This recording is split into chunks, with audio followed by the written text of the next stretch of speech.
Halo teman-teman semua, berjumpa lagi dengan saya Stephen di channel Broview. Bagaimana kabar kalian semua? Semoga dalam keadaan sehat selalu. Pada kesempatan kali ini, saya akan mencoba membahas kembali sebuah alur cerita film. Dan film kali ini adalah rekomendasi dari salah satu subscriber. Dan saya ucapkan terima kasih bagi yang sudah merekomendasikan film. Dan bagi kalian yang ingin request film, silahkan tulis di kolom komentar yang ada di bawah. Oke guys, film kali ini berjudul The Night Comes For Us. Perlu kalian ketahui, film ini brutal dari awal hingga akhir guys. The Night Comes For Us adalah film laga yang cukup rumit dan intens. Rumit dari segi cerita, intens dari segi adegan laga yang penuh tumpah darah. Film yang disutradarai oleh Timo Cahyanto seakan-akan tak memberi napas kalian dengan menyajikan banyak kekerasan. Tentu saja kalian tahu, kualitas koreografi baku hantam yang dibuat oleh Iko dan timnya tidak diragukan lagi. Kalian penasaran? Tapi sebelum masuk ke ceritanya, bagi kalian yang suka dengan alur cerita film seperti ini, jangan lupa untuk klik tombol subscribe dan nyalakan loncengnya agar kalian tidak ketinggalan dengan alur cerita film lainnya. Dan satu lagi yaitu intro. Oh, daging mengoleh, rasanya anjing banget.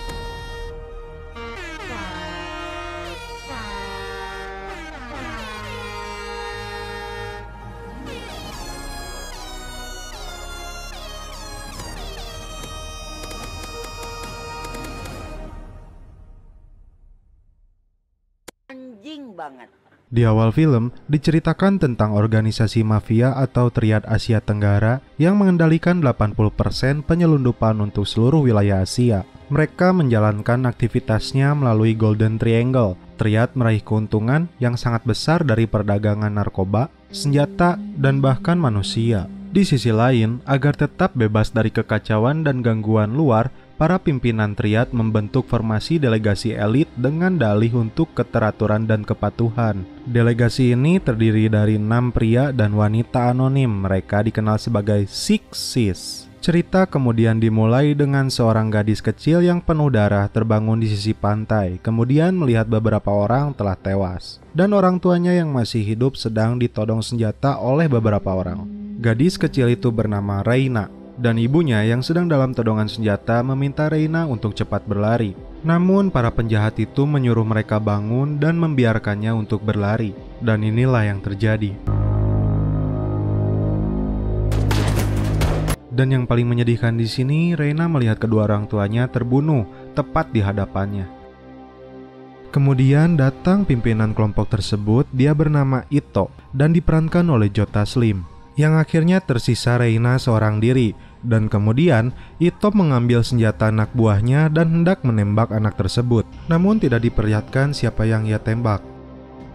Dan scene beralih ke seorang gadis yang sedang tidur, dan dia mendengar sesuatu. Dia terbangun dan mencoba untuk menghampirinya. Sambil berjalan, wanita itu melihat bercak darah di lantainya, kemudian menuju kamar mandi. Dan ketika membuka tirainya, gadis kecil yang bernama Reina ternyata ada di situ. Tak lama kemudian datang Ito sedang memegangi perutnya, dan setelah itu film pun dimulai. Di sini terlihat ternyata Ito terluka di bagian perutnya. Kemudian wanita yang bernama Sinta itu datang dan memberinya obat penahan sakit atau painkiller. Dan wanita itu berkata, "Kamu selama ini kemana aja? Aku pikir kamu sudah mati." Dan tanpa sepengetahuan Ito, Sinta sudah menelpon temannya untuk datang ke rumahnya. Dan rekannya itu bernama Fatih. Dari perbincangan itu, Ito meminta temannya Fatih untuk dibuatkan identitas baru bagi dirinya dan anak tersebut. Dan dari isi perbincangan itu juga, ternyata Ito sudah 3 tahun berada dalam lingkaran Triad, dan Ito memutuskan untuk keluar dari organisasi tersebut. Kemudian, di sini Fatih memperlihatkan sebuah foto mereka dulu bersama teman-temannya. 2 sahabat mereka telah meninggal, dan 2 lainnya berada dalam penjara dan dihukum seumur hidup. Kemudian, Fatih memanggil sepupunya yang bernama Wisnu, dan satu teman yang pernah bermasalah dengannya, dia bernama Bob. Karena ada suatu insiden di masa lalunya, terungkap bahwa Bob mengalami patah kaki. Dan ternyata ada satu teman mereka lagi yang belum diketahui dalam foto. Ia adalah Aryan, yang diperankan oleh Iko Uwais. Berpindah ke negara Cina, di sebuah klub malam, pimpinan mafia lain sedang menyiksa seorang pelayan wanita. Kemudian muncul Aryan yang ternyata menjadi pengelola di klub malam tersebut. Di sini ada bos mafia yang merasa tidak dilayani dengan baik oleh wanita tersebut. Dan bos mafia ini meminta kepada Aryan langsung untuk menuangkan minuman untuknya. Karena menyebut si Aryan sebagai orang asing tengik, kemudian dihajar itu mereka semua oleh seorang diri. Lihat bro, keren.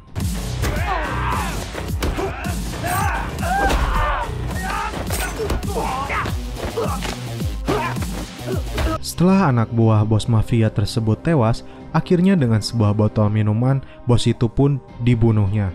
Mampus. Aryan kemudian mendapat telepon dari pimpinannya mengabarkan tentang kejadian di desa itu yang diperlihatkan di scene awal. Mereka menemukan anak buah mereka tewas di sana.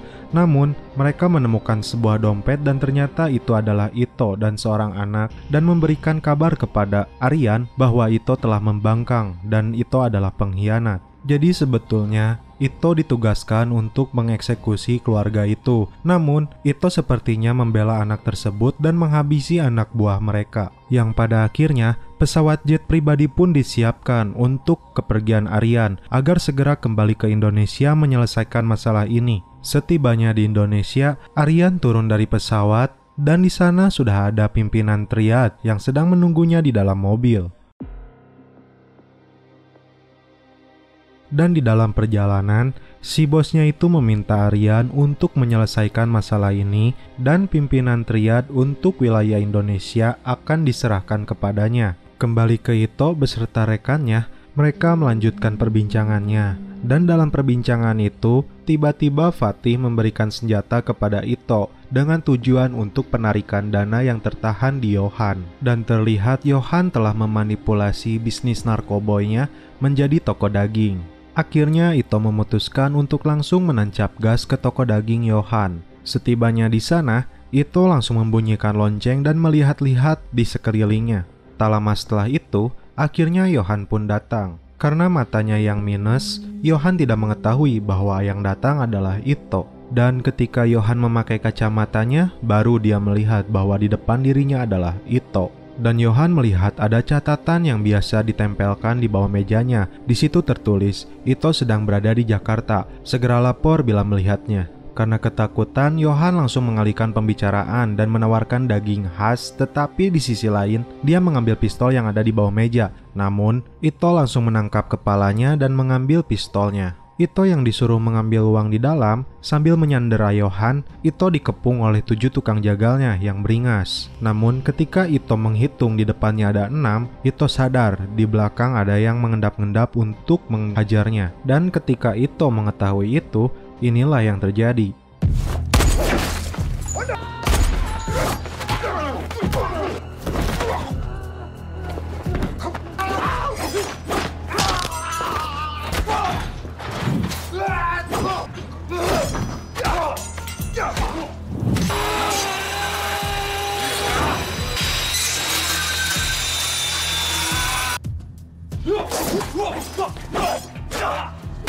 Tinggal menyisakan Yohan, dia sudah memegang shotgun dan menelepon seseorang untuk meminta pertolongan dan mengirim orang ke rumah Fatih. Namun pada akhirnya Ito dapat melumpuhkannya. Sambil merasa kesakitan karena kakinya tertembak, Yohan kemudian mengambil segepok uang yang dia sembunyikan di dalam freezer. Tiba-tiba, pasukan polisi datang dan memberondong peluru hingga Yohan terbunuh, dan Ito pingsan setelah disetrum oleh polisi.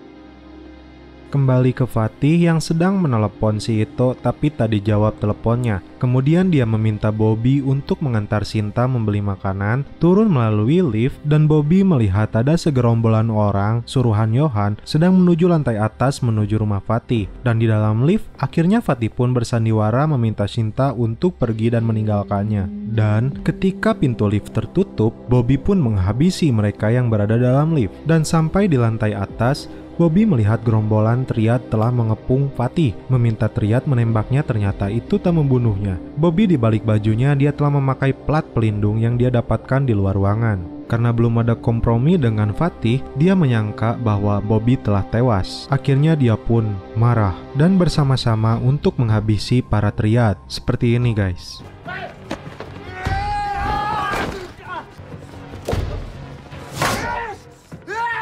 Setelah menghabisi para triad yang ada di dalam ruangan, ternyata itu belum seberapa. Di luar ruangan, terdengar suara langkah kaki yang begitu lumayan banyak, dan ketika Bob membuka slot kunci pintunya, ternyata ini yang terjadi.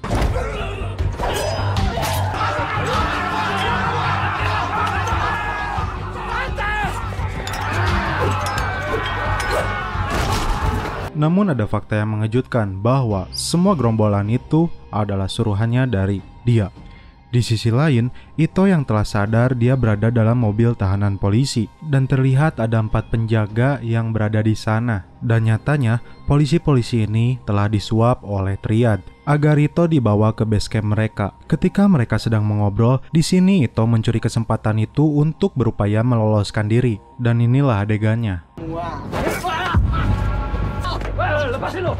Lepasin anjing!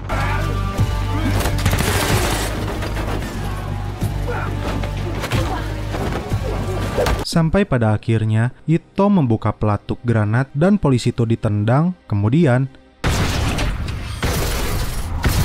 di samping itu, terlihat Wisnu yang sedang menjaga Reina yang bersembunyi di lemari, didatangi oleh 2 orang penjahat, dan tanpa basa-basi Wisnu pun langsung menembaknya. Namun Wisnu tidak dapat mengendalikan senjata tersebut, sehingga hanya 1 orang yang tewas dan Wisnu pun tertusuk bagian perut. Sambil menahan kesakitan, akhirnya Wisnu dapat menewaskan 1 orangnya lagi, diakhiri oleh Fatih yang menghabisi sisa orang dari mereka. Di tempat lain, bos besar triad sedang santuy dan menikmati mie ayamnya. Mendapati telepon dari Alma yang diperankan oleh Dian Sastro, Alma melaporkan bahwa anak buah Johan yang menyerang rumah Fatih dihabisi semua oleh mereka. Dan bos besar itu meminta kepada Alma untuk siapa saja yang keluar dari pintu itu habisi saja.